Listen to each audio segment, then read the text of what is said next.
Leviticus 15. Cleansing unhealthiness. The Lord also spoke to Moses and to Aaron, saying, Speak to the sons of Israel, and say to them, When any man has a discharge from his body, his discharge is unclean.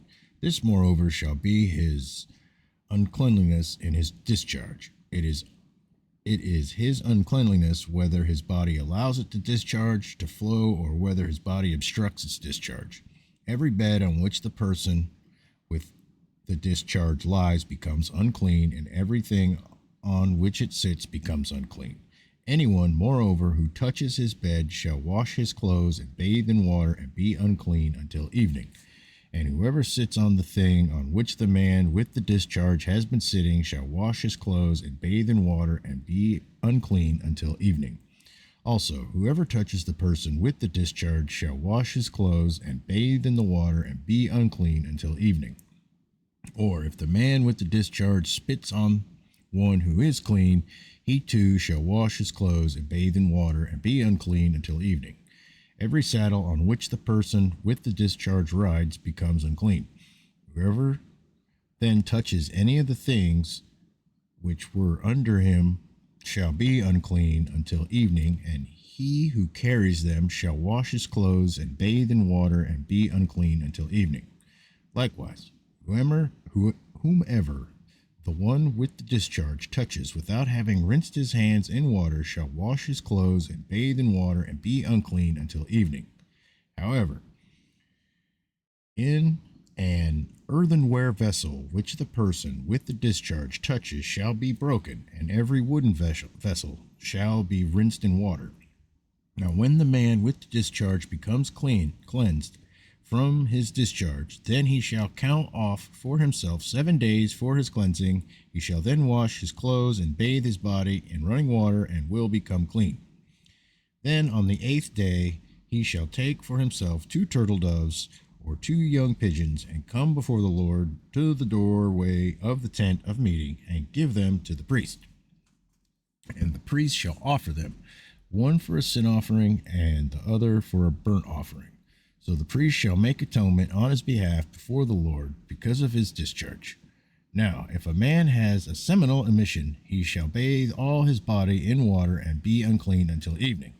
As for any garment or any leather on which there is seminal emission, it shall be washed with water and be unclean until evening. If a man lies with a woman so that there is a seminal emission, they shall both bathe in water and be unclean until evening. When a woman has a discharge, if her discharge in her body is blood, she shall continue in her menstrual impurity for 7 days, and whoever touches her shall be unclean until evening. Everything also on which she lies during her menstrual impurity shall be unclean, and everything on which she sits shall be unclean. Anyone who touches her bed shall wash his clothes and bathe in water and be unclean until evening. Whoever touches anything on which she sits shall wash his clothes and bathe in water and be unclean until evening. Whether it be on the bed or on the thing on which she is sitting, when he touches it, he shall be unclean until evening. If a man actually lies with her so that her menstrual impurity is on him, he shall be unclean for 7 days, and every bed on which he lies shall be unclean. Now, if a woman has a discharge of her blood many days, not at the period of her menstrual impurity, or if she has a discharge beyond the period, all the days of her impure discharge shall continue as though in her menstrual impurity she is unclean.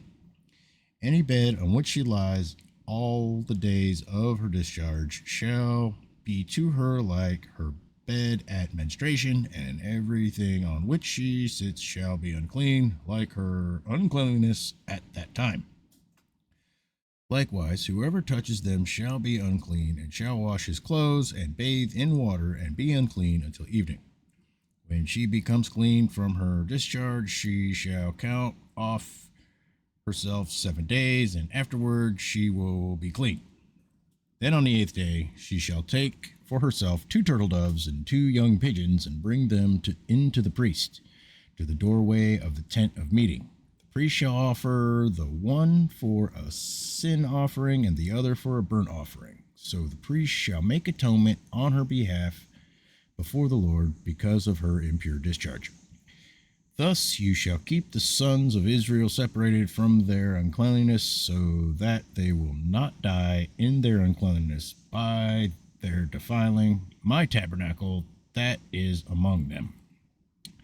This is the law for the one with discharge and for the man who has seminal emission, so that he is unclean by it, and for the woman who is ill because of menstrual impurity, and for the one who has a discharge, whether a male or female or a man who lies with an unclean woman. That's it.